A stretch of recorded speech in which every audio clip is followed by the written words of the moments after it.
Kalungkutan ay lagi na lang, kasiyahan ay minsan lang makamtan.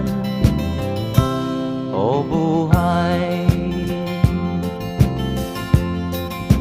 kahit sa mga mayaman ay di lubos ang kanilang kasiyahan. Sa buhay ng mahirap ay gayon din, lalo pat kay dami mong mga utang. O buhay,